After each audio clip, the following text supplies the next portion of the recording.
Welcome back, my friends, to Manny's Irish Pub. This is the Predictive PlayBook. I am your host, John Ryan. I am joined by Rob Vino. And just in the studio, he was actually early, so we're not going to say he was tardy here because he definitely was not. He was 15 minutes early, and he should be commended for it. That was Tony Finn, but now he dropped out for some reason. Never know. You never know. That leash when he leaves his house is only so long, and he might have just got yanked back to the house.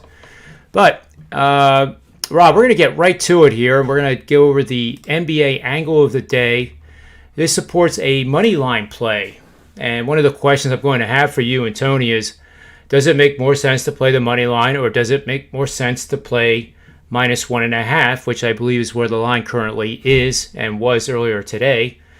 But the system right here is to bet on home teams using the money line after game number 41, which is normally the halfway point of a regular season in the NBA.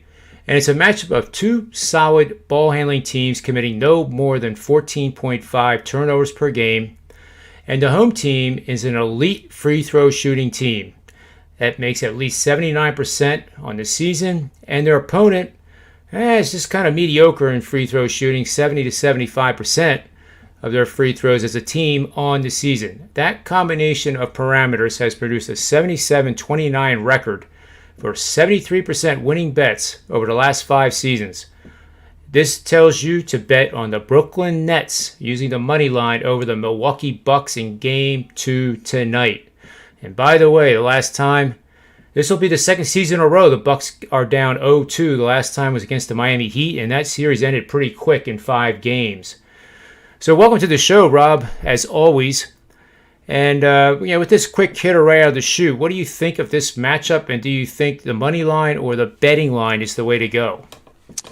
Well, where it currently sits, John, we've had a change of favorites, right? So Brooklyn now is +1.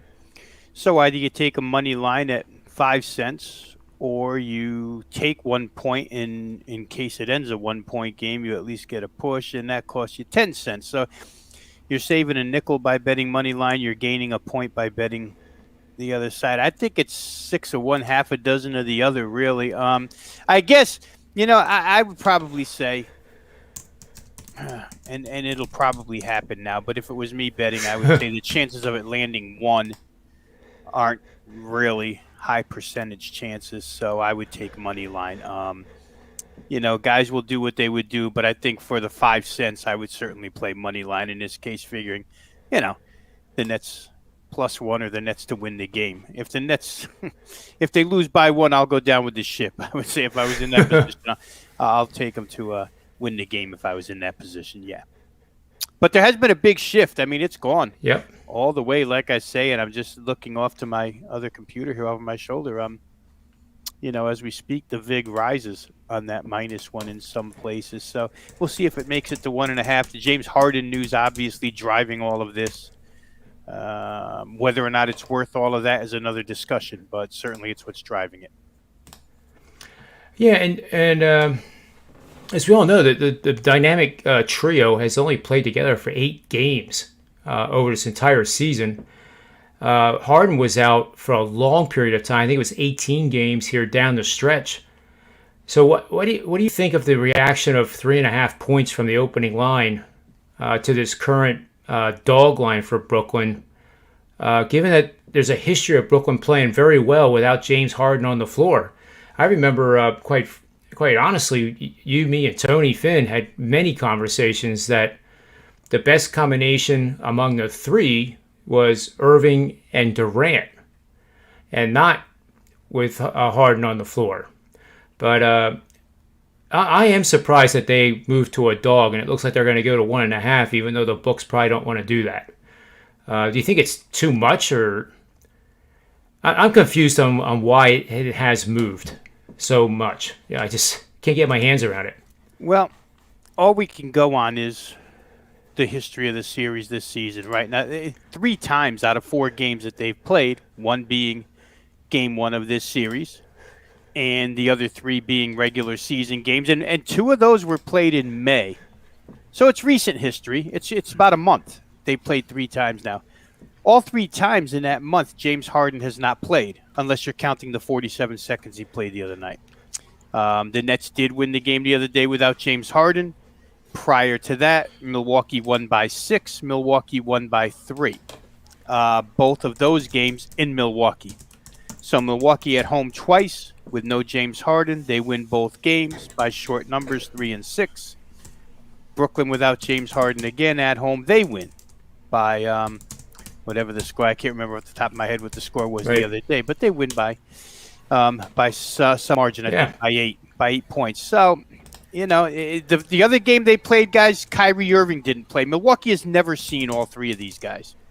That's right. I would tend to say this, that where the Nets are concerned, I don't think it matters, honestly. I mean, yes, it would matter because they're better with Harden. But no, it doesn't matter in whether or not they could win a game, and especially go over a total, guys. I mean, I ran some numbers here, and the total's going crazy from this morning to this afternoon. When I was up this morning, John, I caught a 233.5 at 7 a.m., and that 233.5 is long gone, 237 right now. At about 10 o'clock Eastern time, maybe even 9:30 Eastern time, it started to get hit pretty good, and it's gone through. And the halftime as well. So I think I saw 114.5, 115 early today. We're looking at 117.5 right now. But let me just say this about these 3 games or 4 games that they've played now. The Nets, despite not having the big 3 in any of these games, have not scored any less than 114 against the Milwaukee Bucks. So certainly they're capable of scoring, and they've scored as many as 125 during the regular season. So I don't think their scoring is going to be affected whatsoever. I think what gets affected a little bit, or what helps a little bit, is that Milwaukee's offense, which only shot 6 for 20 from 3 the other day. We saw this happen in the Boston series when they had a lousy, or not the Boston series, Milwaukee played Miami and shot miserably from the 3-point line. Then the next game, they had like 78 points at halftime. Bryn Forbes went crazy. So the Brooklyn scoring shouldn't be affected. Milwaukee's probably goes up here because Milwaukee, if they don't penetrate the paint even more in this game than they did in the first game, I would say that they're absolutely crazy. They should have their pick of the litter, scoring inside, scoring outside. I just don't know, John, how you get away from high-scoring games in this particular matchup with these two teams. Brooklyn, in 4 games against Milwaukee, has made 15 threes or more. 15, 17, and 20. So the 15 they made the other day is no fluke. They just make threes. And this team hasn't been able to stop them.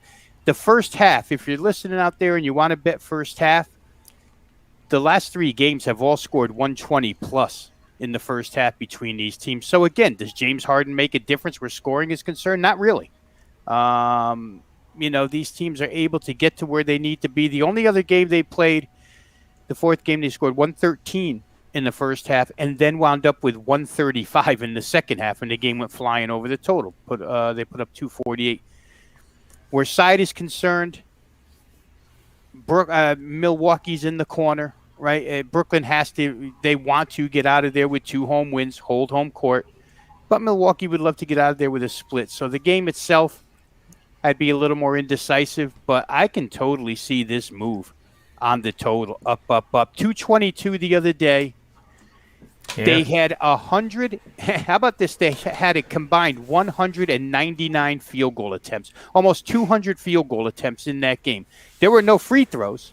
One side shot 19, the other side shot 9. I'd expect those numbers to go up, especially if Milwaukee gets into the paint more. They only shot 9 free throws, for goodness sakes. And Durant and Kyrie are always going to get to the free throw line because they can create. So, to me, I understand the total movement here, but the side I'd probably leave alone. Yeah, it's we all know totals this year for the season over 235 are hitting at 69%. And it's hard to go against that trend because if you break it down even by week, there was very rarely a week of betting the overs that were 235 or higher that lost.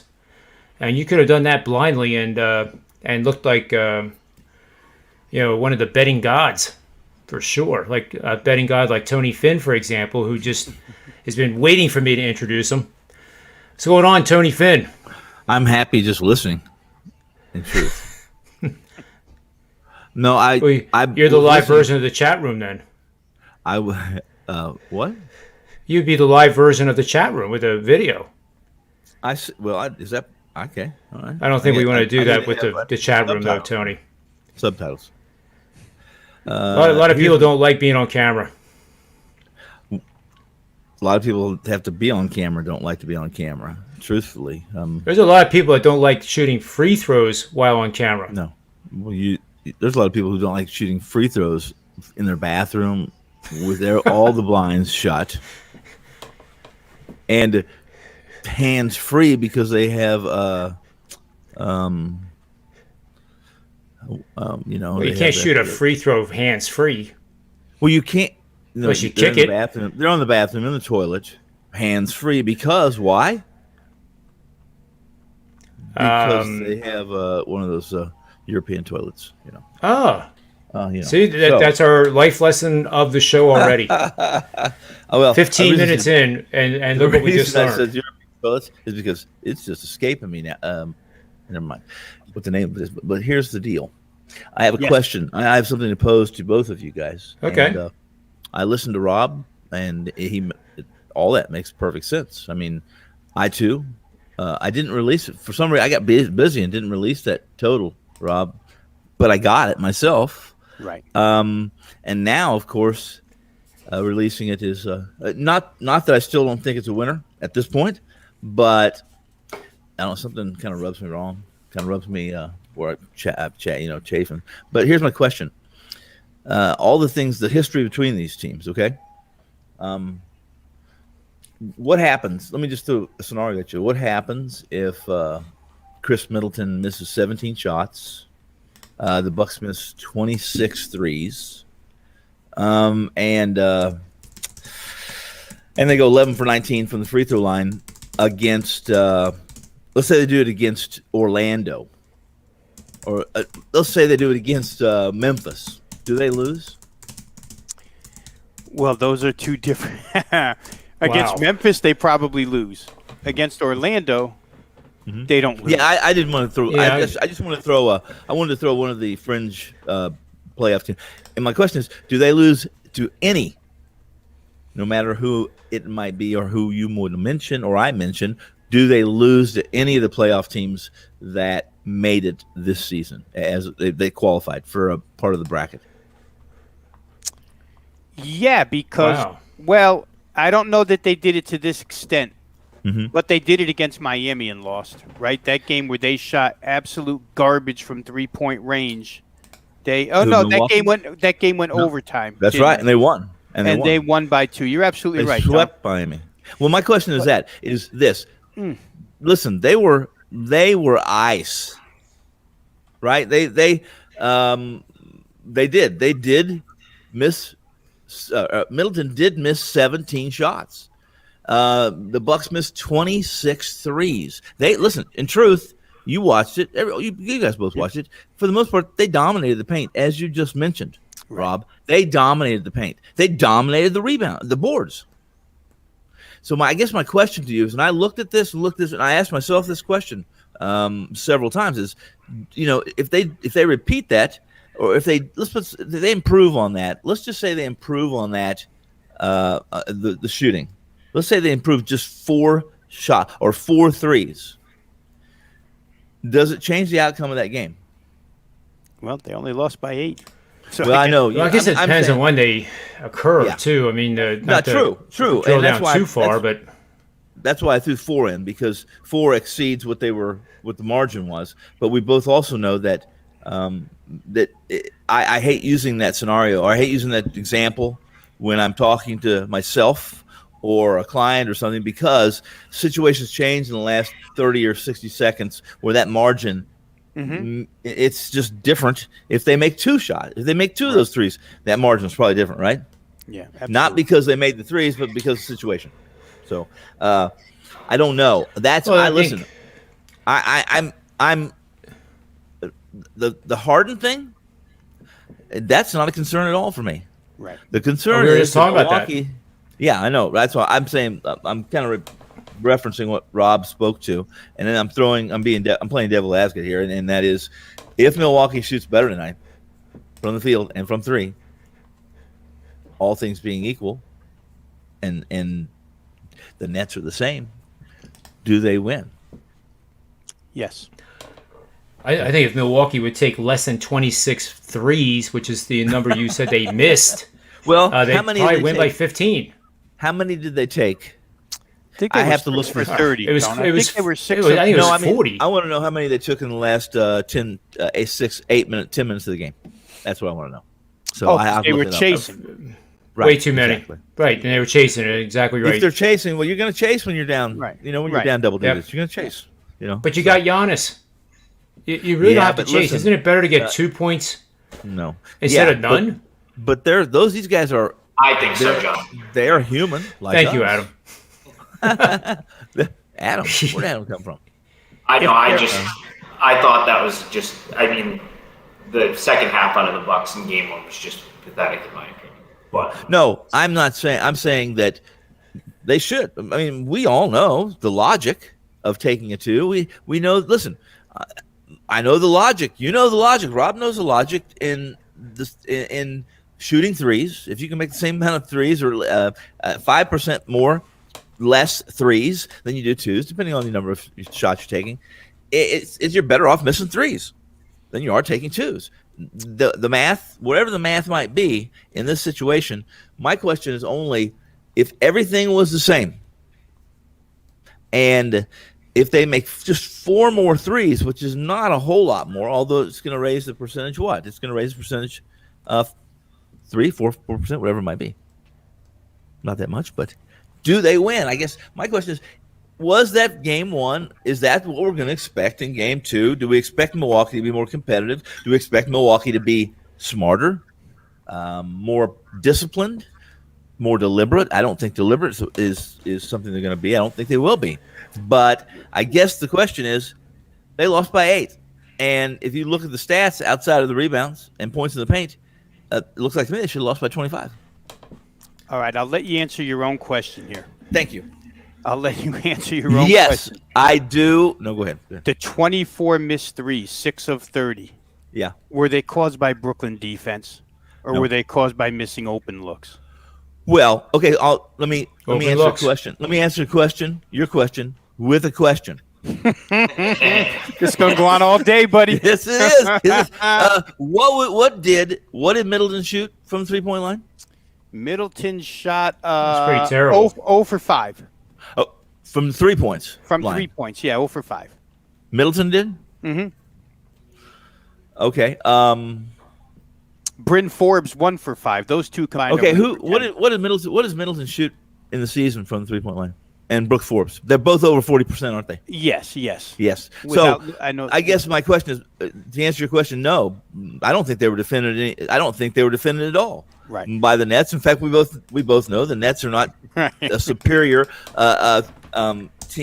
defensive team anywhere on the floor, especially from distance. So that I would say this: it figures they're going to shoot better than what they shot, right? Yeah, probability experts that we are, Tone. It stands to reason they'll make 4 more threes somewhere in that game. Right. Like So I guess that's I want desperately. Listen, I played Milwaukee 4 times in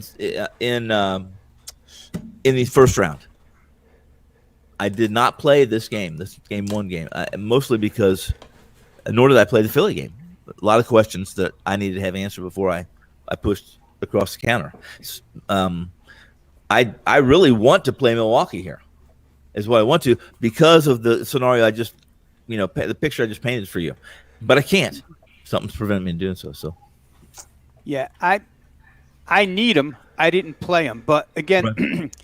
John, I don't know if I mentioned it on this show or not. I probably did, but the series bet that I have for this series is for the series to go over 5.5 games. And okay. incredibly enough, MGM had what I thought was a strangely low number. Over 5.5 games, minus 150. Today it's minus 250, I think, after the Nets won. But I don't really have to bet the Bucks in this game. I'm just looking for a seesaw back and forth, 1-1, 2-1, 2-2, and in my mind, this series had to reach 6 or 7. So I'll let the Milwaukee side ride on that for myself. But I'm with you, Tony. I'm with you. I mean, we've seen a huge move in this game, a 3.5 point move. And like I was saying to John, the VIG is going up at a couple of places now on that 1. I wouldn't be surprised if we see 1.5 come game time, because followers are always going to, follow the number.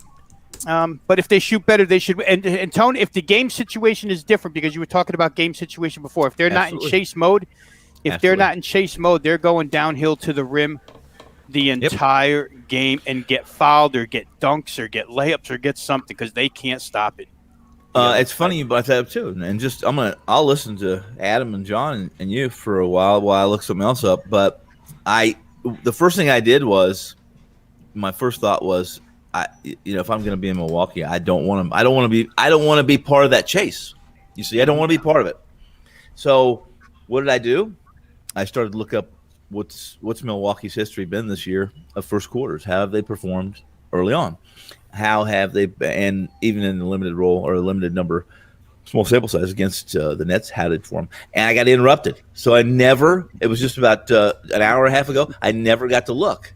I was digging. So now I'm chasing. You see, I'm chasing for additional support for me to. I want to support Milwaukee here. You know what I think Zig's actually good for, and it's not bad NBA basketball. So I have to have good reason to jump in. So can I give you a couple? I can help you with your number. Well, I'm glad you're here, because that saves me a lot of work. My fingers are tired. Go ahead. I can help you just from the series itself, the 4 games that they played. Yeah. In this particular series, Milwaukee's 3-0 and a push in the first half. Yep. Against the spread, 3-0-1. So they've been good against this team in the first half. The other day they were +2. They're down 63-61. So it was a push. But the other 3, they covered them all. Again, none of the big 3, not all of the big 3 involved. But they've been good first half.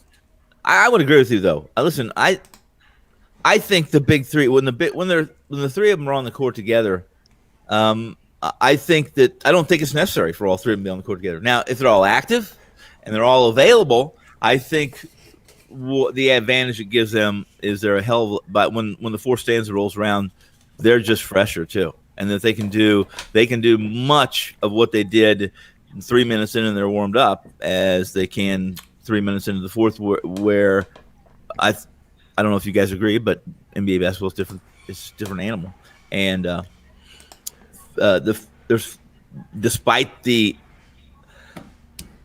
adrenaline, there's fatigue in the fourth quarters is different in playoff basketball than it is in regular season basketball. I mean, I agree with. I would agree.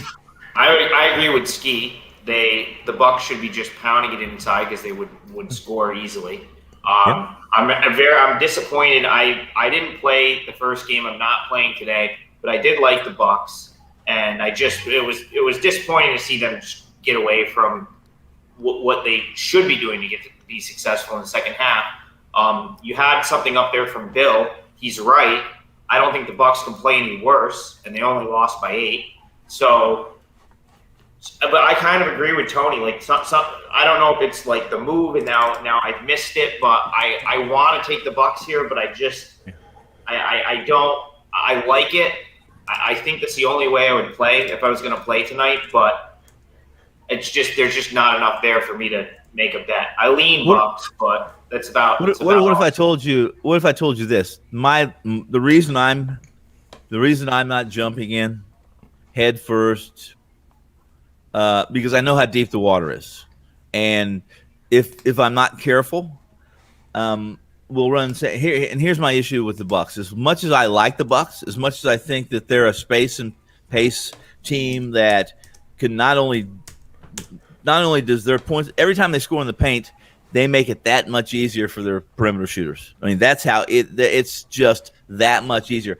Is that I don't like the fact that when I ask other people who are pundits and who I respect, who's the guy when it's crunch time, or you're in a position where you need a bucket, something's happening, you need one. Why is it that you trust the Greek? Who's the point guard? Who's the guard? Who's the guy that's got the ball for Milwaukee that you really trust? And if you tell me it's the Greek, then that's something. Then they can't win a championship. 100% agreed. And because in most of those situations, Tone, or not in most, but in a lot of those situations, Middleton takes that shot. Exactly. Now, right. those off-season acquisitions, Drew Holiday mainly, were meant for this time of year. They're meant for this time of year to be not necessarily the shot taker, although I don't think he's afraid, but to be the distributor, to get something end of game. But Middleton. And Middleton's not afraid. Middleton's drained a lot of those in the past. So I guess I would say he would be their option from what we've seen so far. But the Holiday and PJ Tucker acquisitions were meant for series like this. Yeah, the fact that you hesitate or that you had to kind of beat around the bush and it took long to get to that that alone is enough that you too aren't, if it's coming down to me having the ball at the end of the game or the Greek having the ball at the end of the game, we know who you're going to trust, and it's going to be me. Yeah, because you don't want Giannis on the foul line either. You know what I mean? What? You don't want Giannis on the foul line either. You're right. You're right. No, I don't want Simmons or Greek on the game. We could start that right now. Yeah, we could. Yes, we could. You better go first, though, because let's just briefly talk about, because I want to get through our our outline as best as we can here. I'd like that, because was your outline? Are we discussing the late game? I didn't have it on the list, believe it or not, but we will after I mention this. All right, and we'll take no more than 5 minutes on this, and eventually we'll get Top Flight Sports free pick into the show eventually. But I know he likes hanging out, and he's in his new pad up there in Schenectady, so that's cool. But I haven't set the office up yet, which is why I'm just got a blank wall behind me. But it's in that's next. Oh, and to get everything in here first. It's pretty blank wall though. It's good. It always is leery, right, Tony Finn, when you see a guy on a show with a pure white background with nothing hanging on the wall. It means a lot of things. No family photos. But you do not want me to go what it really means, and we're going to start getting Freudian on this kind of crap. We'll stick to basketball. I hear D'Amico has rooms that look like that. I believe that. I mean, it hit social media late Friday night. Oh, that they're pure white, like where Adam is. He just hasn't had time to decorate. Why did it wait till late Friday night, though? I don't know. I knew that you were safe, and I didn't give it any more attention. I'm well guarded. I've told you. They surround me. They're all around waiting for me to leave.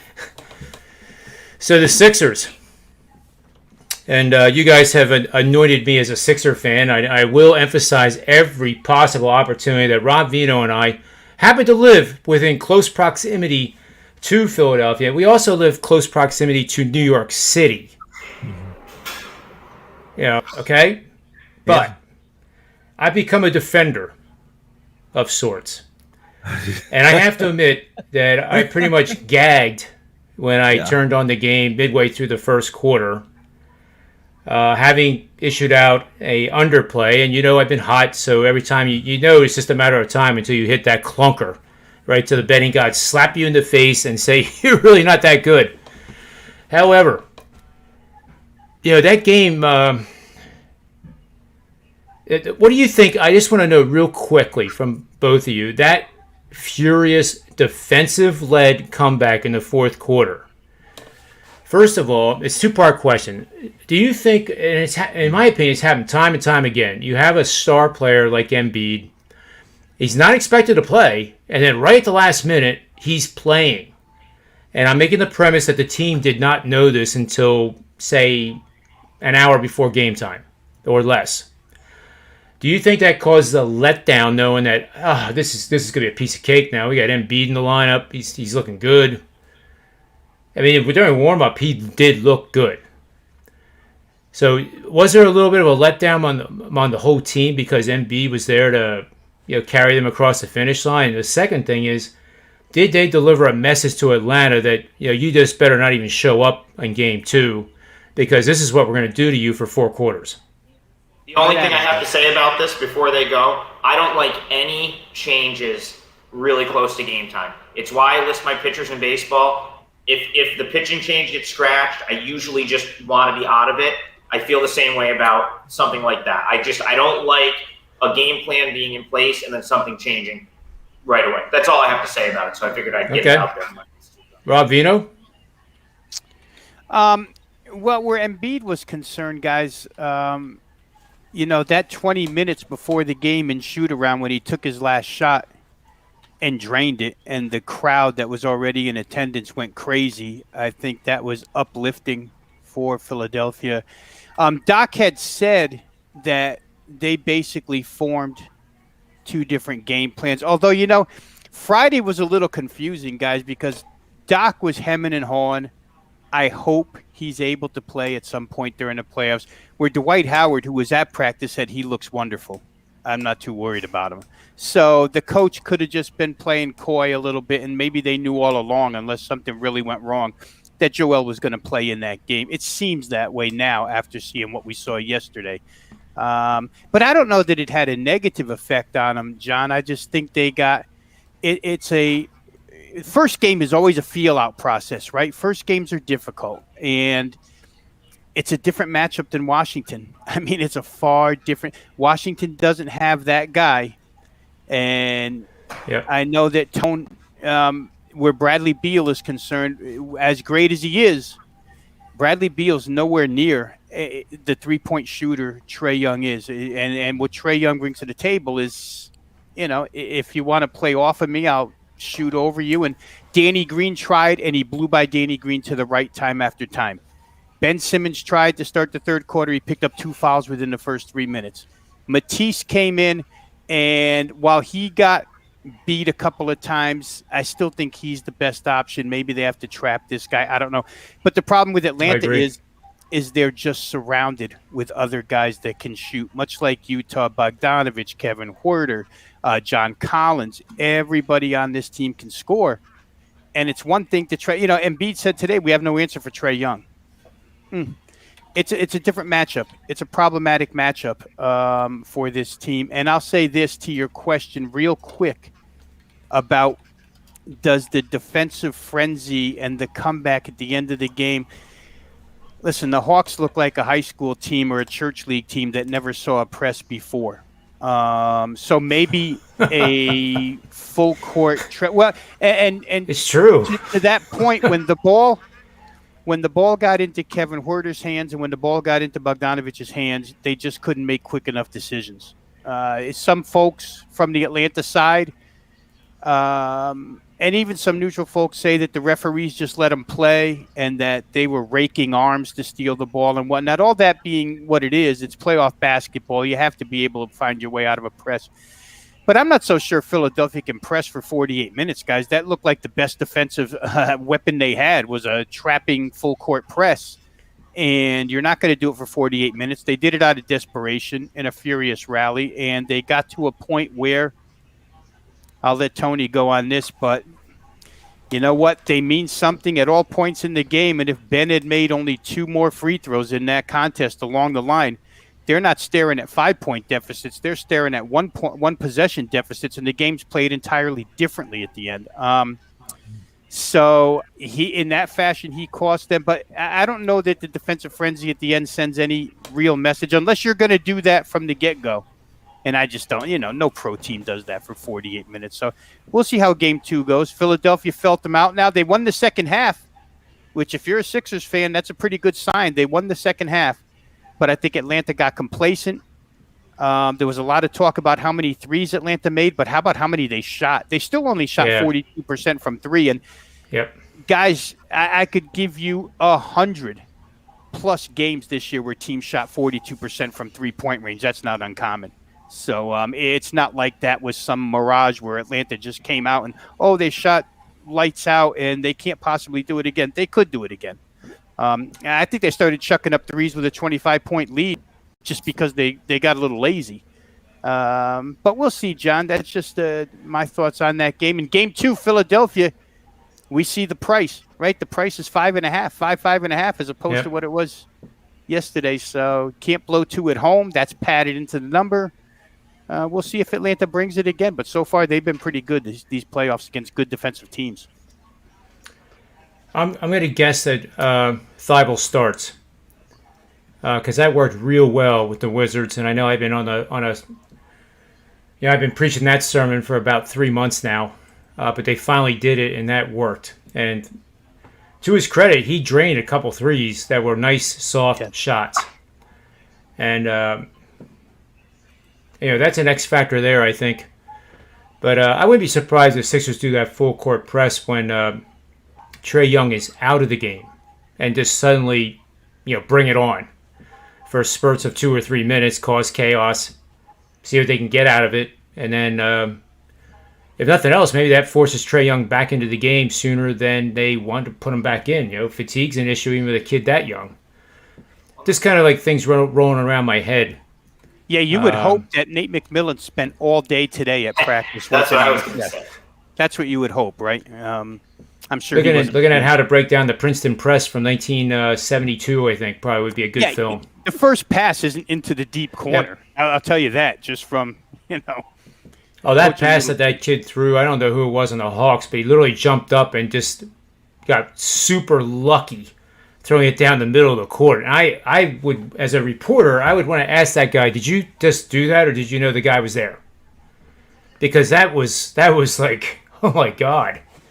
But Tony Finn, what do you, real quick, what do you think on this? And then we're going to move to the Yankees woes. And I can only do that when D'Amico's not on the show. Okay. And so you want my thoughts on Philly. On Philly. The finish. Mainly the finish of that game, the momentum. Yeah, well, I think it's simple. It really is simple. It doesn't surprise me that Atlanta beat New York. It doesn't surprise me because of one reason. That is, New York, they don't have enough weapons, offensive weapons too, and if they're in isolation, everything goes through essentially one player offensively, in the big picture. Yep. And if Atlanta is not even close to being, first off, they don't have that duo. I'm just going to say this: they don't have that duo. They have Trae Young. Trae Young Trae Young still can't. He's still small. He can't guard. There's half the league point guards he can't guard. He's not that great a defender. He's matured and he's grown as an offensive player, though, I will say that. But their Achilles, I think, is if you look at a lot of their games, they can't close games. Why can't they close games? Because, as just mentioned, Rob said they turn the ball over. They do turn the ball over. That's how that. Listen, all you have to do is be close, I think, with this Atlanta team, and you're going to beat them for that simple reason. And that's experience, and I'll, Seinfeld, yada, yada, yada, and that. But I tell you right now, Philadelphia is a much better defensive team. I don't think that close in that game was anything. I don't think it was anything where Philly, if they repeat that, guys, they're going to lose again. They're going to lose again. That's not the situation that this team needs to be in. They are good enough defensively that they should be against Atlanta at home. They should be leading in the fourth quarter, not down by double digits. I agree, guys. Yeah. That's all it is. It is playing defense against Atlanta. That's just my opinion. I stayed away from Atlanta most of this year. I did not either fade or back Atlanta simply because I never can. I know that that's my opinion. I believe that's how you beat Atlanta, and I believe that's why Atlanta will not go any further than this series. Is simply because they make too many. Young still has a couple years. He still makes some very selfish plays that I think are detrimental to this team winning playoff games in the final 2 minutes. Yep. Tony, coach for me for a minute. You're Sure. Doc Rivers. Mm-hmm. on the defensive end because Philadelphia was in scramble mode all game long. I mean, that other team shot 44 threes, but I got to tell you, maybe 3 of those 44 were with a hand in their face. Those were open looks, wide open. Yep. So they start the game. They try playing Trae Young man-to-man with Danny Green. Danny Green gets beat to his right like a drum consistently. So that's I'm going to interrupt you. Yeah, go ahead. Before you go any further, Danny Green cannot guard Trae Young. Right, we found that out real fast. So did Doc. Yeah, I hope so. So they tried to come with Danny Green trying to take the right side away, and what Atlanta did was Atlanta ran a pick out there, and Trae Young went around the pick and right into the paint. Again, easy as pie. He did it to Matisse Thybulle a few times. Now, Matisse Thybulle's a little smarter. Matisse Thybulle just immediately went into a back pedal and figured he could cut off Trae Young at the pass before he got into the paint. That's how he tried to play it, not going over the top of picks, but staying underneath, trying to catch. But once this kid gets into the paint, it's Joel is in a no-win situation. Joel has to either take 2 steps back, which he was doing. He was backpedaling to guard against the lob with Capella, or he has to come up and greet Young, in which case Young just chucks that floater up before he can get there. It's a very, very difficult defensive assignment for Philadelphia with what Atlanta showed me on offense yesterday. And then he passes to an open 3-point shooter where they're all over the place because, again, Philadelphia's scrambling around the horn to catch up with these guys. It's tough. It ain't Washington. It ain't Washington where you just sit there and wait for Russell Westbrook to come into the lane. Just wait for Beal because you know he's going to try and finish. And then Trae Young shoots logo threes like the other two, Lillard and So to me, Philadelphia's got to outscore these guys. Yeah, we'll see if they can do that. Yeah, here's the Atlanta to win this series. They won game 1. Now they've turned home court into an advantage for them. At least today, this minute. But I said before the series that first off, let's look at the bigs. They have to win the battle of the bigs. Atlanta does. They have to outplay Philly's bench. They have to, and I said they had to at least 25 to 30% of the time they have to blitz Young and put that ball in somebody else's hands and take their chances. And I don't think they did, other than Embiid scoring his 40 or 39, whatever it was, career high in the playoffs. They didn't do anything right. Yeah, the couple of times they tried that hard hedge and that blitz tactic, it actually was the most effective. I think so. And that's why we'll see these series are all about adjustments. And we'll see. John, what'd you feel about your bench yesterday, pal? Because that bench, they came in the second quarter and turned it over like they were playing for the other team. Yeah. It was like you described the church league, in the fourth quarter, the way Atlanta was falling apart. Yeah, it was surprising. I mean, the whole game it wasn't appalling. It just was, I knew the under was pretty much shot at, 220.5. And I did personally bet 236.5, so I owned up to losing by half a point. And I had 241.5. So, I mean, they were just, pizza bet. Maybe a little bit more than that. Pizza and cheesesteak and fries, I guess. Maybe with a Coke, depending on what area of the country you live. Do you think Vegas, you could probably have like twice that. John, are you a fan of Doc? Unfortunately, I'll answer it this way because I have to be careful when I'm being objective or subjective. Yeah. I felt horribly bad the way he was treated by the Clippers and the fans. Yeah. And how you ought to just end your career as a head coach in basketball because you just flat out suck. We found out the guy really does have some talent.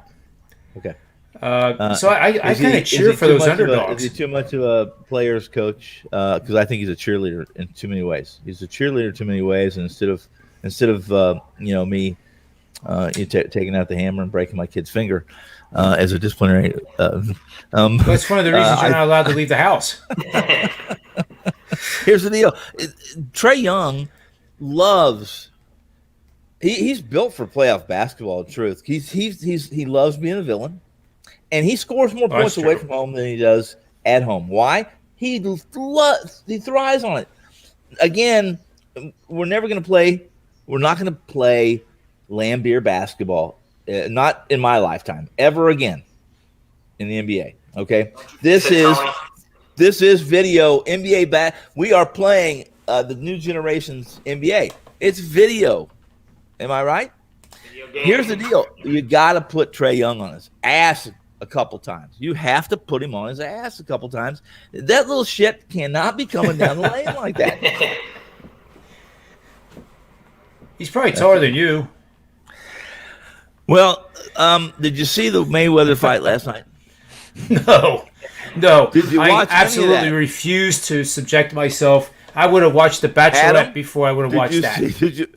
Now, John, don't ever. Well, I know that's absurd to say. Don't ever say that out loud again. Think it if you want. Don't ever say it out loud because we can't defend you. Well, that show starts tonight. You know. I heard they just hugged for 8 rounds. I didn't buy it. I get it free. I have this streaming thing, so as long as it did buffer too much last night. But let me tell you something. When I turned it on, I said, "Oh my gosh!" I said, "Susan, that looks like you when you're mad at me, and I'm still twice as big as you, and I'm backing up and running." I mean, this dude was a monster. He's a monster compared to Mayweather, and Mayweather just long story short is you got to put Trae Young on his ass, guys. You got to put him on his ass. Put him. How many times have I said this all season, Rob, about NBA basketball? And in this environment, this landscape, it's playoff basketball. And what you're never going to return to the nasty boys and beer, that kind of thing. I don't care. If it's going to be a 1, so be it. It's a 1. If it's going to be a 2, then somebody. Long story short is it's going to be a flagrant. Yeah, it has to be a flagrant. It's got to be a firm decision made by the team, Tone, to do that. Because otherwise, this kid, his decision making is really, really good, and it's really, really quick. Whether I should shoot the floater, whether I should shoot the alley-oop, whether I should kick out, he makes that decision in time. So you have to make that firm decision. We're just going to stand in the paint one time. We're going to wait for him, and we're going to clock him. It only takes once. It's in the paint. I agree. In the paint would be the proper time to make them think twice about ever doing that again. Your best chance of not getting a flagrant 2. Yeah. And, conversely, what I would like to see is Simmons do the same impact driving into the paint instead of pulling up, because if you notice, they had like a picket fence. They sometimes had 3 guys standing there at the foul line within 2 feet of each other and made him give up the ball.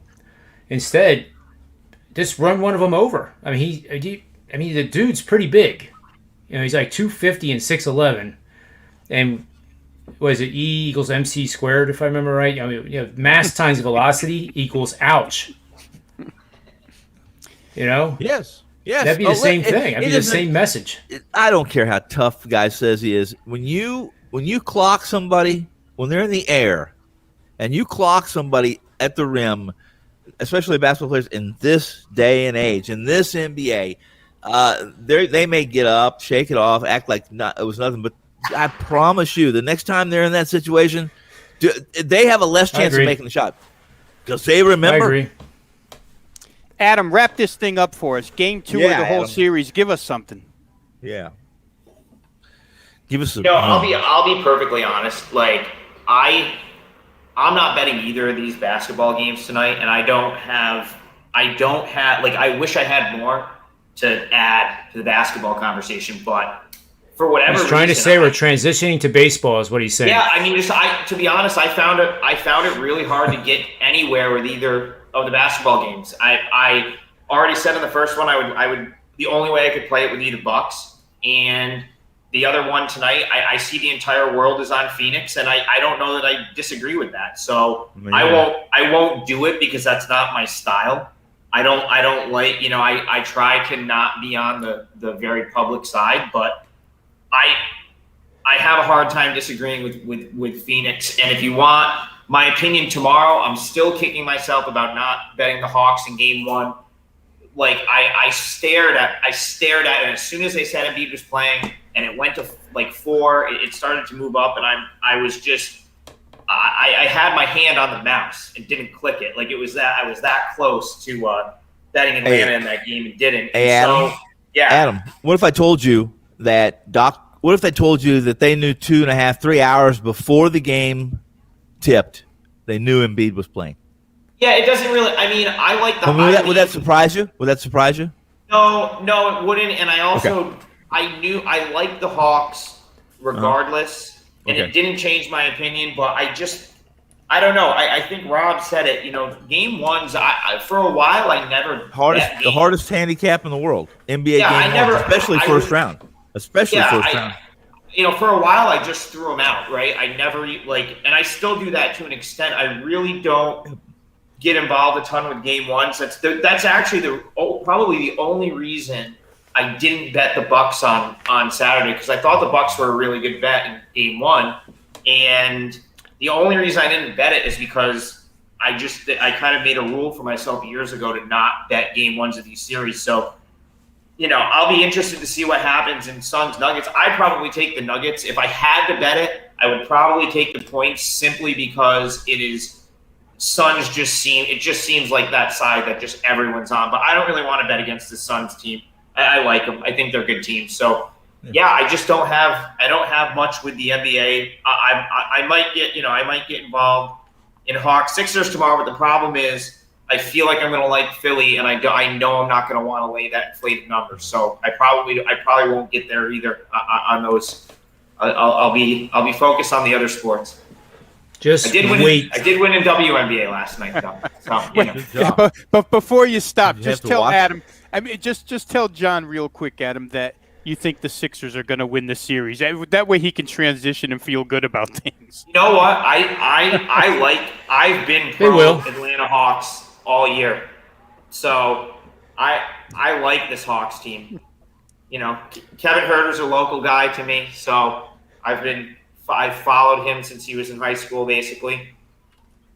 High school friend and teammate of Ian Anderson, Tony. They went to the same high school, and they're right down the road from me here. So this Atlanta Hawks team, as long as McMillan's coaching and Trae Young is able to, be staying upright for an entire game and play the villain's role, they're going to be tough, especially when they get somebody who can complement somebody who truly.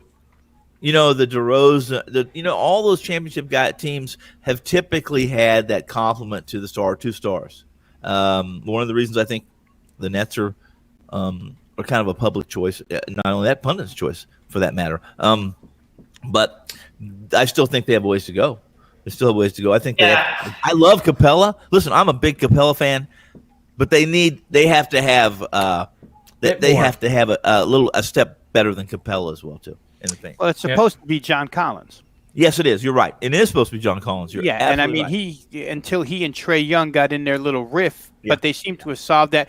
Hey, real quick before we get out of it, John, just to put some kind of context into what the perception of the Atlanta Hawks preseason, and talk to a lot of our guys at Wager Talk. Preseason, Atlanta was one of the most heavily bet teams for season over win totals.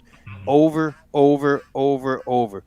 I know I did a show with Ski. He had it. Steve Merrill, he had it. Everybody I talked to, they had it. So this team, what they're doing now is what a lot of the betting community expected them to be doing from the get-go. It didn't work that way. They've had a lot of injury. They had the little rift. They had the coaching change, but I think their record is 35-12 in their last 47 or something crazy like that, which is as good as any in the NBA. So I don't know that this is a fluke what's going on here. I happened to have them yesterday plus 3.5. They went outright. They made me happy. But I don't know. I took another shot, guys, and this is a shot in the dark, but I saw them listed at plus 850 to get out of the East. If they get past this series, I can hedge my way out of that. But I could almost see them getting past this team in this series. Are there only plus 850? They're plus 850. That's it? Yeah, there was a 140 Brooklyn. This was as of this morning or yesterday? Last night, yeah. Okay. After the result was in, Tone. Yeah. Okay. So, I still think that's. I just think it's low. Cheap, yeah. Well, we're not going to get much better. You could wait. If you think Philly's going to level the series 1-1, probably get a better number. They do. So if the numbers if the number's 5.5 now in Philly, when they go back to Atlanta in front of a full crowd, that number's gonna. I mean, money line is gonna be the game's gonna be basically a pick 'em, right? Atlanta going to be about a 1-point underdog at home. Period. Yep. So it's hard to roll over. Unless Hard Philly to roll wins by- over money lines too. Unless Philly wins big. Yeah, maybe. Yeah. Unless they win big in game 2. Yeah. Well, I can tell you guys, I have one hell of a betting angle for the NBA show tomorrow on Wager Talk. Boy. And When's that for? I'm not saying what it's on or who it's on, but Well, I can... it might be sensitive to the topic being discussed. It could. You know it's not pro Atlanta, Tone. It might. It could. I'm not going to say which game it is, but the initials are Atlanta against Philadelphia. Yeah.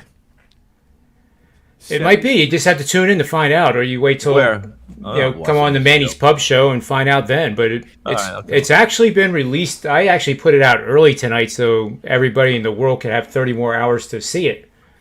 John, but as you guys know, can you get the Sixers cheers song, the 76ers song from the 70s, and lead us in with that tomorrow? You know the one I'm talking about? Yep. And what's your bullpen music, Rob? My bullpen music? Probably the Rocky theme song. I don't. Right? Adam, what's Adam's bullpen music? You gotta get some bullpen music. It's walk-up music, isn't it? Aren't we hitters or are we pitchers? We're hitters. Well, pitchers had it too. No, I've got some black rim glasses on, taped up. And I'm throwing about 110 miles an hour at somebody's head. That's exactly right. 110 miles an hour at somebody's head because I got the turbo glue in my damn hand.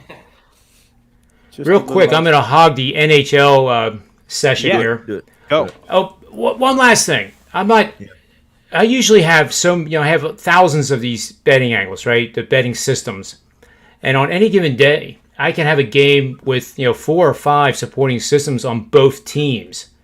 But then based on the JR value, which is the P value statistically speaking, that filters through the ones that aren't so hot. This is the only game tomorrow in the NBA playoffs to date that has all the systems on Philly. So there, I blew it. But you got to tune in and listen to it. What did you blow? We will. Well, I gave away what the betting system is. Well, you told us the steak was going to be medium rare, but we got to show up and find out if it's really medium rare. So you can say you blew it, but you didn't blow it. I mean, this is eating meat that's not even cooked. This is fresh off the kill. All right. So Winnipeg, Montreal. Yes. Montreal is the second team in the history of the NHL playoffs to win 6 consecutive playoff games. And guess who number 1 is? Toronto. It ain't Winnipeg. Montreal. I thought you just said they were okay. They're both. They own the top win streaks in playoff history. Well, I believe that they were only playing against John. I never have something to add to NHL, but I have something to throw in here. That's great. Quick. You know how? So, and this is just going off memory from the beginning of the season. And Rob made me think of it a second ago when he said, the Hawks were a team that got a ton of love prior to the season. Well, like the sharpest preseason future in NHL, at least that I remember hearing of, I actually threw a little on it, was basically anything Montreal Canadiens related. So, maybe it's, maybe it is a surprise. I don't follow hockey. I don't handicap hockey, so I don't follow it very closely. But I do remember the sharpest action that some of these books were taking from NHL futures prior to the season was all Montreal. So here they are, and looks like they're. I like that because I heard Nancy Dowd wrote the script this year for Montreal. Nancy Dowd, Slapshot. She wrote Slapshot. Oh, I love that. Putting on the foil, Coach. Yeah, that's a great all-time movie. So it's real simple. The hockey picks for this show are Boston and Montreal. So now, moving on to Major League Baseball. Let's have Adam do his free pick here. Yes. Oh, Adam, come on. All right, so once again, it is not a free pick. It's not up for sale, but for listeners of Manny's Pub, it's free. Oh. So it is my 4% play, 4-unit play, I think we're calling it now on my site. 4-unit play. My only play for Monday, and I am on the under in Royals Angels, and I'll explain. I'll explain why I like it. So this actually kind of goes back to yesterday. Something I within my little network of people, I knew that there was a ton of sharp money on the under in Royals Twins yesterday, about an hour before the game. I mean, it definitely started to get slammed, and the line definitely moved down a half a run, and it went under pretty easily. The Twins and Royals, I believe, they played to a 2-1 final, and so, through my little network, I found out that was probably happening again today, and I started to look into it, and I said, okay, I kind of agree with this, and I also think it might move. So if you want to get on this, I would try to find a 9 out there right now, because I could see this kind of doing what happened yesterday. I could see this going off 8.5, and you definitely want under 9 if you can on a bit. That's a pretty key number, because you're not dead at 4-4. At least you could get out with a push. So you definitely want to get under 9 instead of under 8.5 if you can in baseball. The reason I like this, though, I love backing pitchers in their major league debut, if possible, if I can find a way to. And you have a kid for the Royals, former first-round draft pick from a couple years ago, making his debut tonight. And maybe Tony can jump in there and let us know if he knows anything about him. But his name's Jackson Kowar. I know a little bit about him, but I guess the scouting report, Tony, you can kind of jump in. I guess his changeup's pretty good changeup. And I know, it reminds me. Yeah. What I was going to say is, go ahead. He's got a good differential. I think his changeup's a good pitch. I don't think it's a plus pitch yet, but then it's the most important pitch, I think, in baseball. So, but I'm going to ask you a question. I want you to finish. I didn't mean to interrupt you. Go finish, and then I'll ask you a question at the end. Yep. So, anyway, that's an angle I always like. I think teams in general will get up a little bit for a guy making his major league debut, and so you have Kowar who comes in, makes his debut. Angels have never seen him, and so I think that when you go from him to a Royals bullpen that I think is pretty good. You have Josh Stalmont, Barlow, Jake Bentz. This bullpen might be a top bullpen in a year or two. So, and if you look at their numbers right now, they're definitely top half of the league. So they're probably better than people think. So I think the Royals could hold down this Angels offense. And when I look at the other side, the Royals, all of a sudden, they were on a pretty nice win streak. And then the last 2 days, they completely stopped hitting. They've only scored 5 runs over their last 2 games. They lost both games. So I think the Royals are going to come back down to earth a little bit here. And I also, I know the numbers are what they are, but Dylan Bundy is better than what he's shown so far this year. He's 0-6, which is already sort of inflating. Win-loss records for pitchers at this point are kind of irrelevant. And yes, the 6.49 or 6.49 ERA is a little alarming, but his WHIP's only 1.32, and I refuse to believe that he's this bad.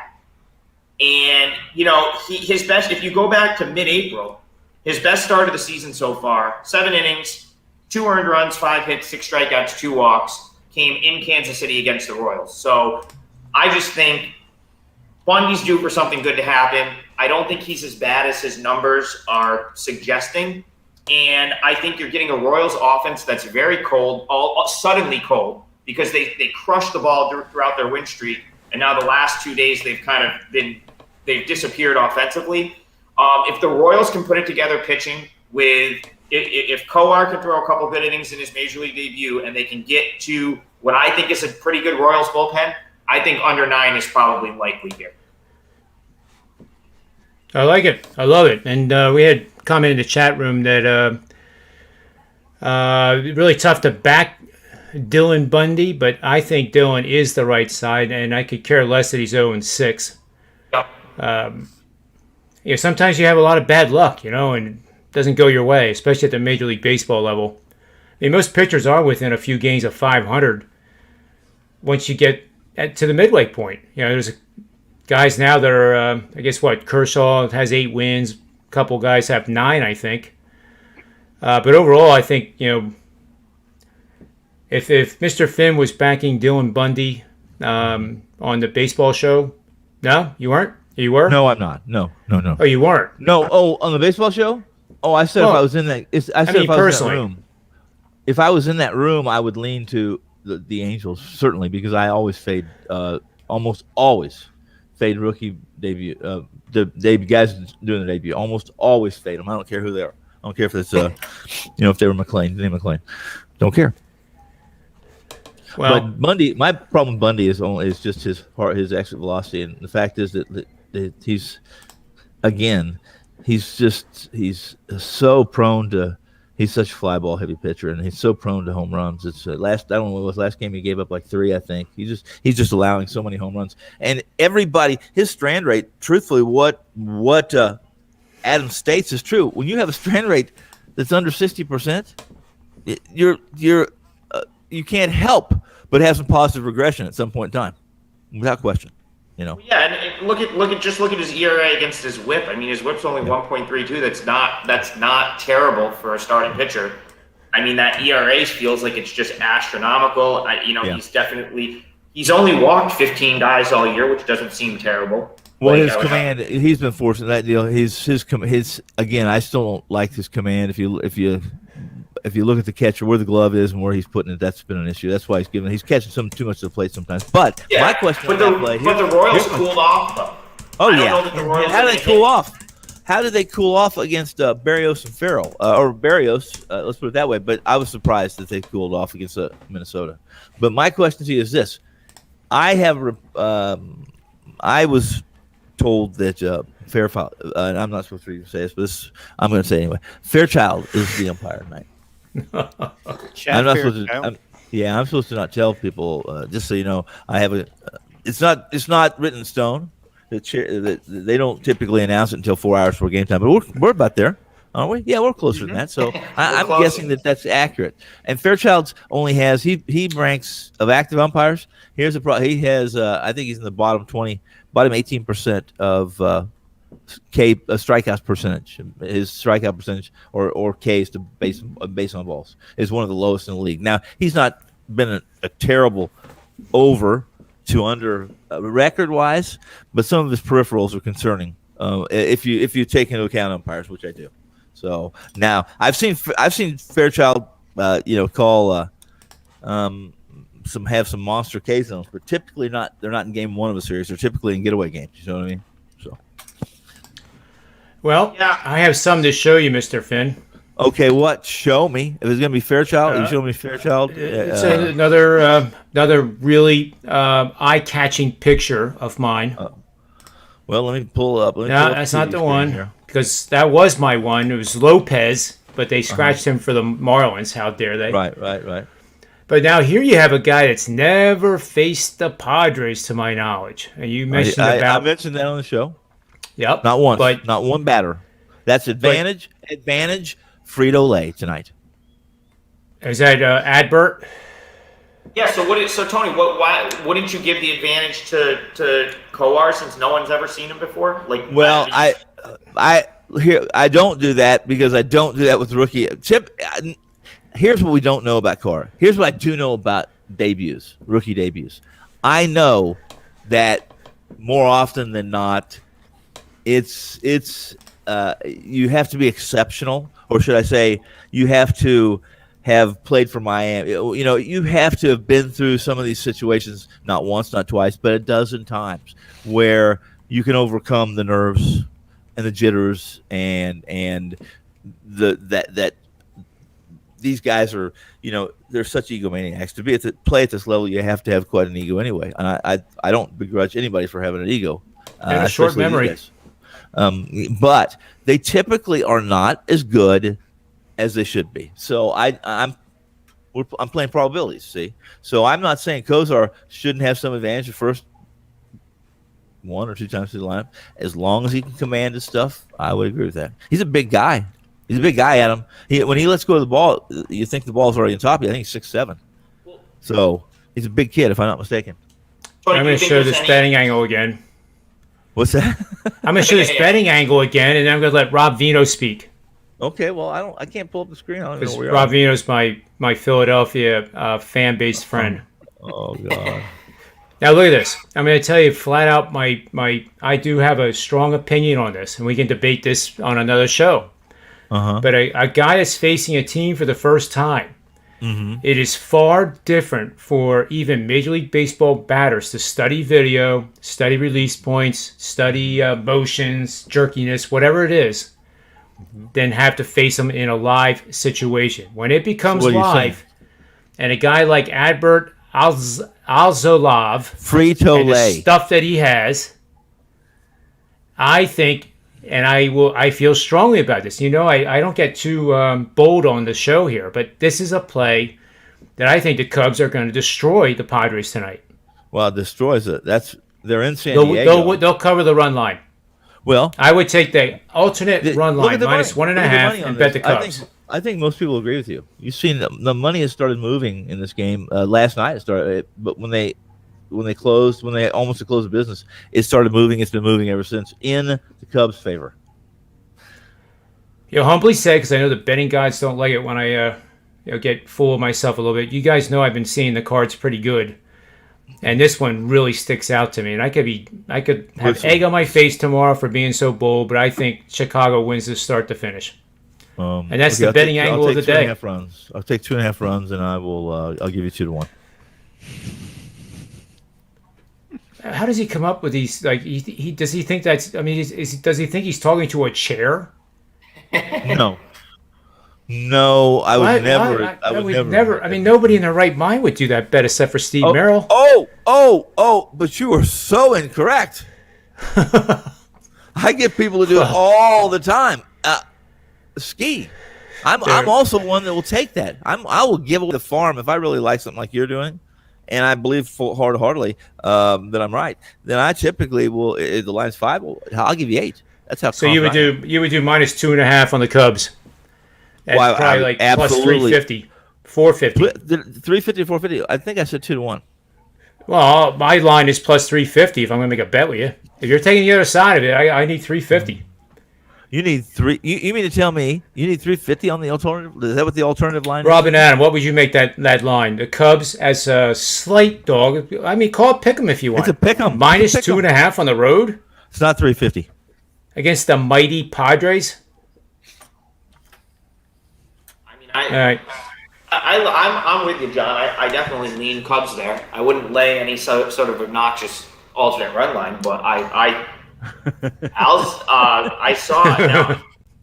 I think Alzolay has pretty good road numbers too. I'm going off memory here, but I think his numbers are sparkling. Are really good.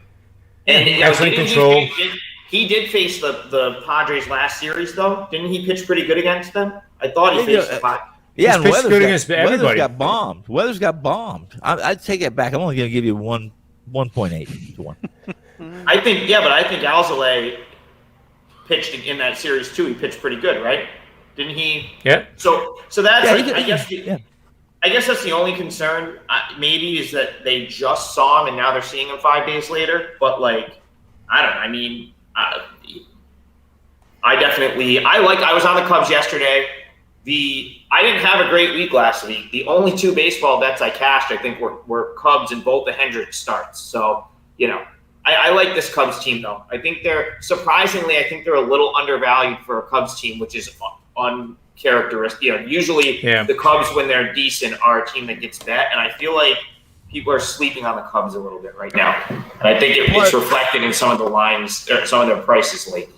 So plus 218 is the 1.5 on the Cubs. You're talking to a former institutional trader, former pit trader, and I know when I'm trying to get had, and I'll just wave you off right now. Well, it's not had. That was the signal. Like, come back with a real offer. Well, that's on the floor. That's a signal on the floor right there. I'm a Russian Jew, and I negotiate everything. I hope I didn't make anybody mad with that statement. Well, this is a play that I wanted to do tonight. As a Jew, I can say that, though. I can call myself, a negotiator, right? But this is a run line angle, and this was going to be, a play. But they obviously don't have Lopez pitching for the Marlins. Mm-hmm. But I also factored in that it's not part of this system.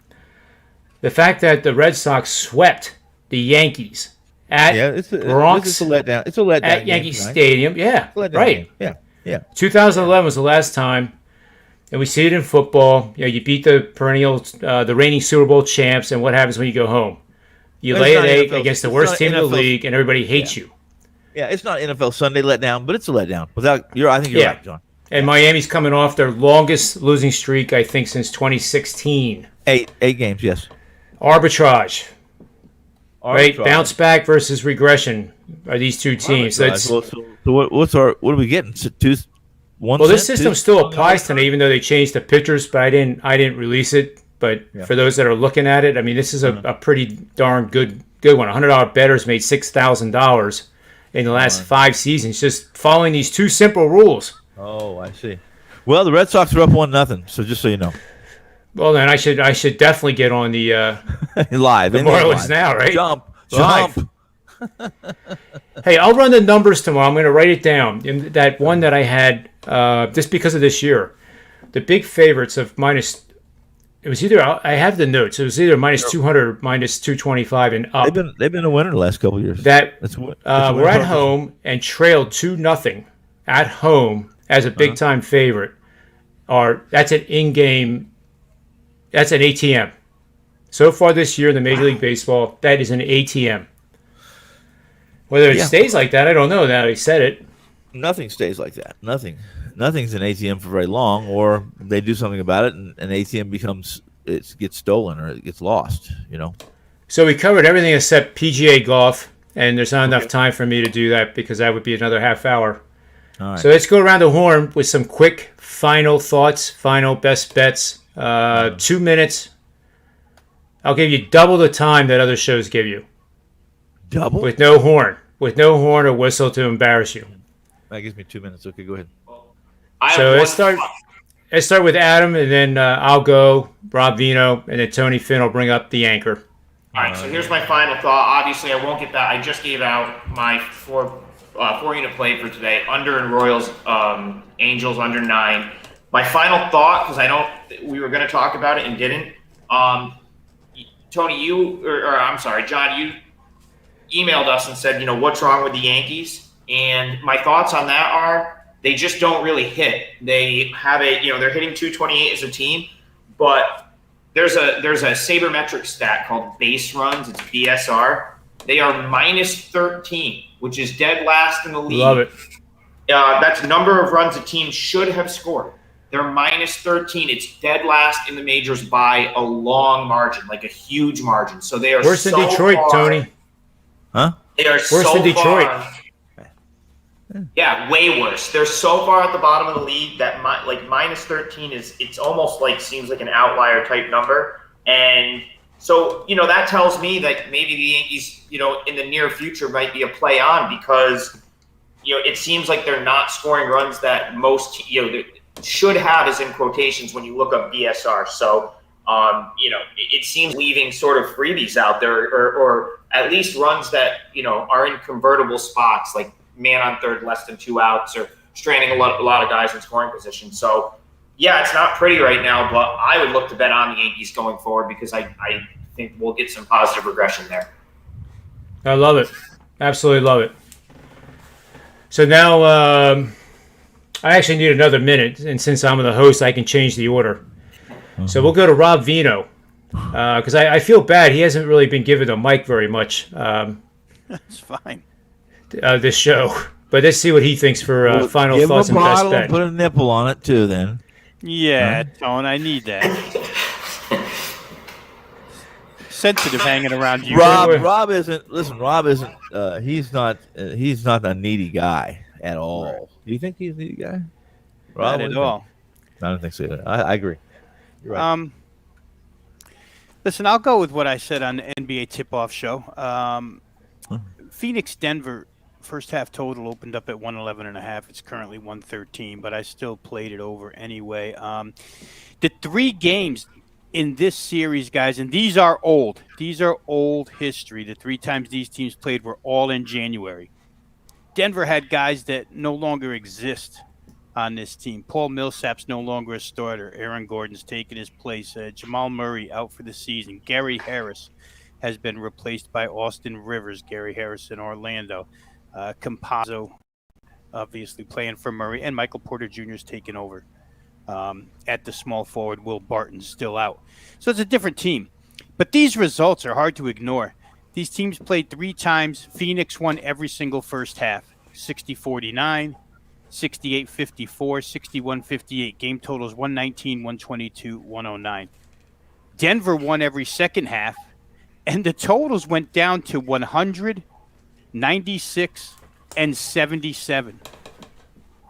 That's pretty drastic drop-off in total. All the points to be scored first half here. Phoenix against the Lakers in that series. Now, the Lakers are a far better defensive team than the Denver Nuggets are. Denver Nuggets, you can put Jokic in pick and roll. You can put Porter Jr. in pick and roll. You can do whatever you want against them and score points. Against the Lakers, in those final 3 games of that series, Phoenix got it going. 60 points, 66 points, and 54 points in the first half. And all 3 of those, one actually got over this number or pushed it, 113. They had a couple of 102s in there where the Lakers only contributed 36 and 41 points. Denver's going to contribute a lot more than 36 and 41 points. They're liable to score 36 points in a quarter, the Denver Nuggets. So, to me, it opened too low.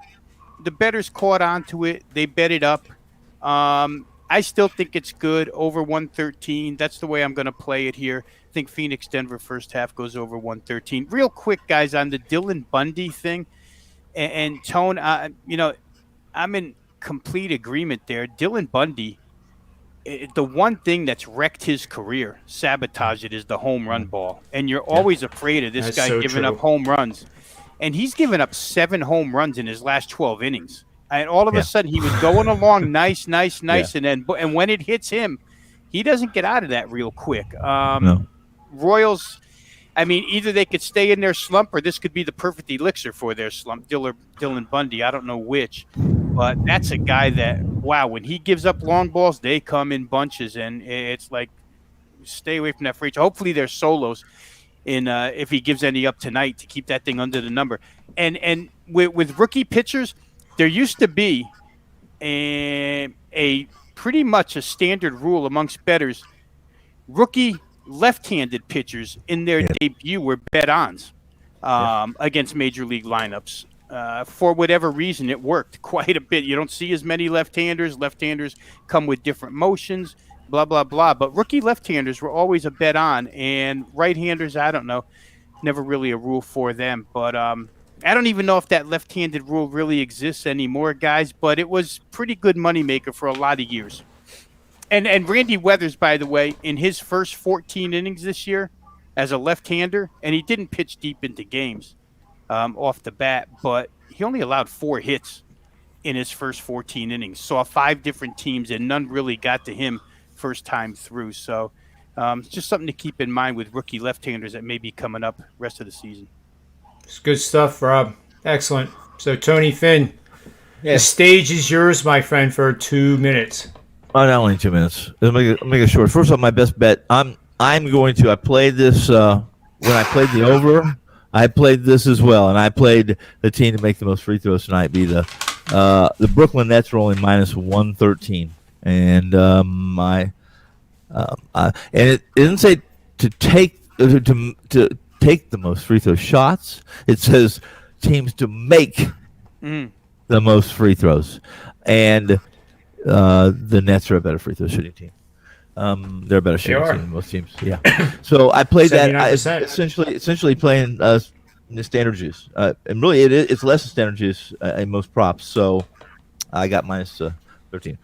I love it. As far as the Yankees go, and I want to throw something in here that Adam threw in. How about if I told you that I've had a lot of discussions about this Yankees, and a lot of people said they wouldn't make the playoffs early on, yada yada. But listen, they're tied for the fourth most errors in baseball. They're tied for the most throwing errors in baseball. Their 977 their fielding percentage is bottom tier. It's in the bottom 25%. And when it comes to metrics, and Adam brought some up, but DRS, UZR, DEF, outs above average, all on the wrong side of zero, guys. All of them.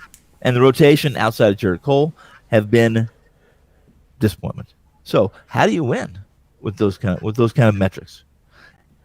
It's very difficult to do. And if you believe in the Yankees, they're a victim also of what's going on in baseball right now, and that is pitchers dominate. And the Yankees need to score runs to win games with their rotation. They didn't add much. They didn't add anything fantastic in last year. If it wasn't for Montgomery, I think they might be worse off than they are right now. So that's my take on the Yankees and why they're struggling. Everyone's struggling offensively. I have a take on it too, Tony. Let me just throw one more in there quick, because Adam mentioned the number of runs that they're leaving on the table out there, minus 13, worst in the league. And in part, guys, I feel like this is the team that's hitting to the most double plays of any team in the major leagues. And when you're whacking the ball, they're almost hitting into a double play per game. They're dead last in the league. I think the number last night was 58 double plays they've hit into already, and that'll certainly take runners off bases faster than anything. So I don't know exactly how the metric is calculated and where the runners have to be as far as base is concerned and how many outs have to be at the time, but certainly these double plays aren't helping the Yankees cause scoring runs either. And that could change. Like Adam said, maybe it could be a reversal. You don't expect a team to hit into this many double plays throughout the entire year. And they're going to be in trouble. Yeah, you're right. And the caveat to the numbers I read to you was that I looked at those. It's been 5 or 6 days, so I may not be completely accurate on the exact numbers I'll give you, but they're not good. They're not good. So here's the solution I propose. Okay. What the Yankee hitters need to do moving the pitching rubber back is abandon this stupid launch angle crap. And then they need to go down and hire the Durham Bulls head coach from the movie. And there's 3 fundamentals. Yep. You catch the ball, you field the ball, not happening, and you hit the ball. Not happening, Johnny. Listen, they need a coach like that. Guess what? The coach that won the World Series last year is the exact opposite of that. The worst situational hitting team in baseball are the Dodgers. The worst. They have runners. They have a 1-run lead. They have runners on first and second. They don't bunt. They swing for the fences. Horrible. If you do something right, you're going to do it at full force. The difference is that they were swinging for the fences and they were hitting doubles and home runs. That Dodgers team, though.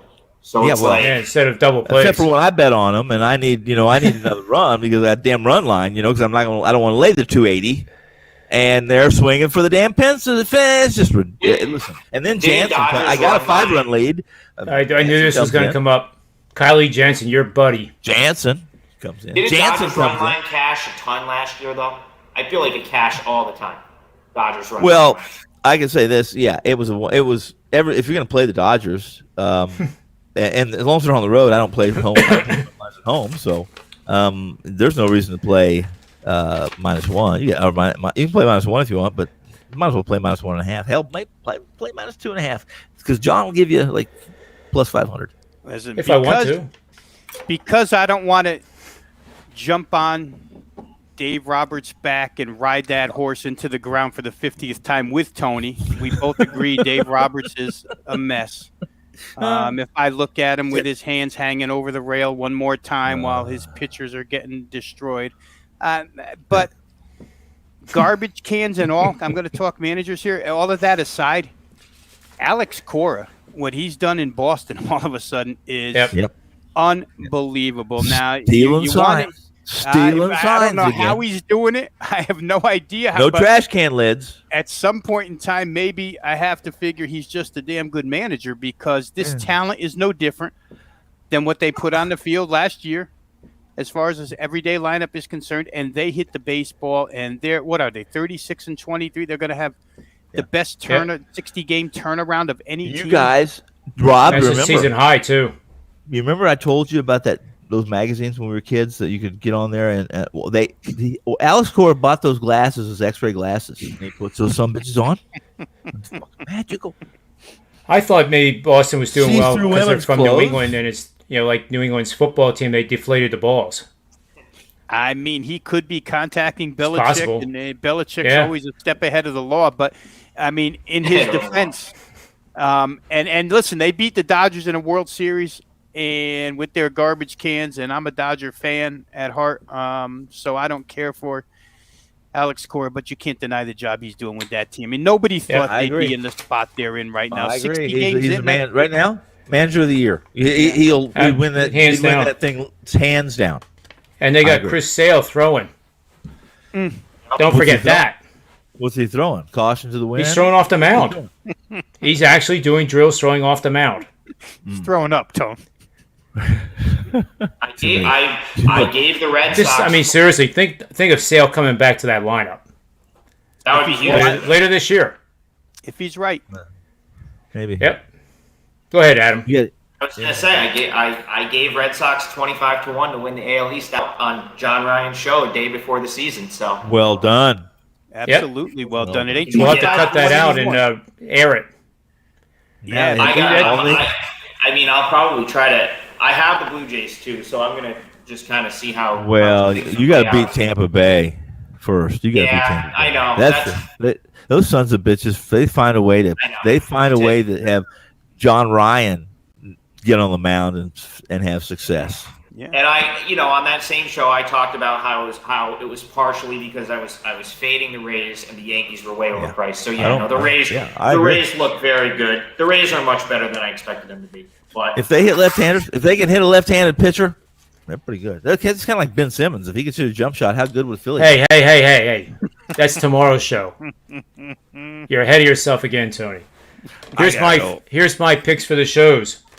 And 7-1 now I am in the player props. So I'm going to continue to ride this whatever it is, camel.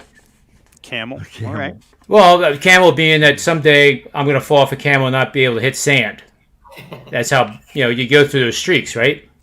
Wow. I mean, So That's bad luck. Jokic, triple double plus 475. really? Blake Griffin, double double plus 400.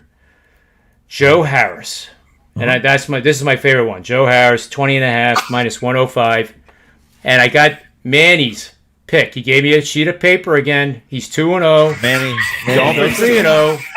And guess who he picked? Guess who he's telling everybody to get on now before it's too late? No. The Sixers on the series minus. What did he say here? Minus. Come on, man. Can't read his handwriting. Minus 122. Yes, before the game yesterday, it was 220. Now it's minus 122. That has to be a value bet. Man.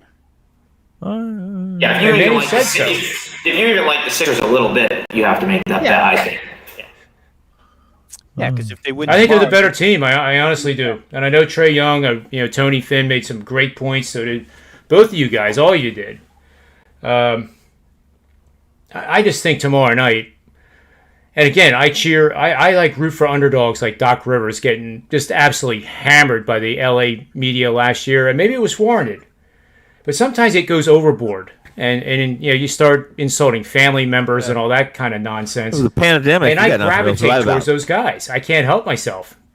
I don't think it So was I would- warranted. I think it's the players on the floor still decide these games. Like you want to sit there and pin it on the coach. How about Kawhi and everyone that didn't show up in that game, with a lead in that series last year? But continue. I think. Yeah, I mean, they were up 3-1 and blew it. I mean, that's right. I totally agree with you, Adam. But those are my picks, and if you guys don't have anything else, I guess we'll end it tonight, and then we'll be back here at our regular time tomorrow, about 4:05. We're going to have Jimmy Adams joining us, and we're going to have Adam Trigger again. Oh. So we got to be fully prepared for these young guns, I can't ever be prepared for that. Never. because we're going to have to talk about KBO. Well, then I'll I will. I'll bring my sleeping pill and I'll sleep during that part of it. Oh, I'll talk to Adam about it. KBO. We are talking about Korean baseball. Yeah. Tony, at least they're still playing baseball, and they hit behind runners, they steal, they bunt runners over. It's a little refreshing to watch. Yeah, they have bullpens that give up 10 runs a game. Yeah, no different than MLB. No different. But see, in Korean baseball, it's like it was in 152 years ago. You get 9 balls. A pitcher got 9 balls before he walked the batter. 9 balls. That's not. And he couldn't throw overhanded. He had to throw underhanded. Damn, it was Tony hard knows balls. everything about everything in sports. Everything? No, not everything. I know everything unnecessary, useless. I know all that stuff. That's what I know. When it comes to knowing, what I do know is how much every day I realize how much I don't know, not how much I do know. So Mickey Mantle actually said that. I'm not did? kidding around. He actually said along the lines of, it's interesting to know a game you played all your life, how much you really don't know about the game. You're right. That's so true. So true. And that was not a Yogi Berra. That was Mantle. I like Yogi Berra. Can we somebody be Yogi Berra? Come up with a yogiism. Somebody come up with Tony, 90 and Rob, Adam, 90% of the game is half mental. I like that one. I do. See, it involves numbers. I remember quotes like that. Yeah, I do. I like that one. Somebody was ripping him off at their Hall of Fame speech. I forget who it was. Here's the question. Well, there's probably like 200 of them. Yeah, or more. So many. Oh my god. And there's no way anyone. I had somebody try to tell me that Yogi he just said those things. He didn't know what he's saying. I said, no one can come up with that many yogiisms. No one is that. No way. I can't tell. It was intentional, dude. No, you can't. He's not that funny. Really? Have you had a beer with him? Because I haven't, and I don't know how funny he is, but I know that no one comes up with. Nobody's that silly 200 times in a week. They're just not. So let's I think he came up with that. Go get him tonight. Saying about the woman singing before the game was over or something. The fat lady. I can't remember that one exactly. Fat lady. But you can look it up. Some lady was starting to sing something because the game was over, but it really wasn't over. I don't know about this stuff. Yeah. I think it's good stuff. All right, so that'll do it. Thank you for being on the show. Rob Vino, Tony Finn, Adam Trigger, and I thank myself for being the host on this show. I kind of like that name, Adam Trigger. Just be glad I'm not Joe Piscopo. Yeah. We can come up with stuff with Adam Trigger. We can do some ridiculous marketing with that name. Yeah, was the name of one of those old time Cowboys horses was named Shred. I used to get that when I was younger. Yeah. I didn't know what the hell people were talking about, but I got it. I'm thinking I can combine Kemosabe and Trigger. We can do something. Yeah, it was Mr. All right, guys. Hey, I'm also doing a show with Adam and Jimmy tomorrow morning at 10 a.m. Eastern Standard Time. It's going to be live. What's the name of the show? The Predictive PlayBook with Jimmy Adams and Adam Trigger and your host, John Ryan. No. Oh, well, just it's the same. There. It's the same bat channel. This same channel as this. Yep. Mm-hmm. All right. Well, go ahead and put the fucking bat light up. I'll be there. Put the bat light up. So until then, for the Predictive PlayBook, sportsmemo.com, all my good buddies that come on this show. Can't thank you enough. Thank you in the chat room for all the good things you guys are saying. Each week we're getting more and more, and it's taking myself out of the conversation, which I'm very grateful for at sometimes. May all the wins be yours.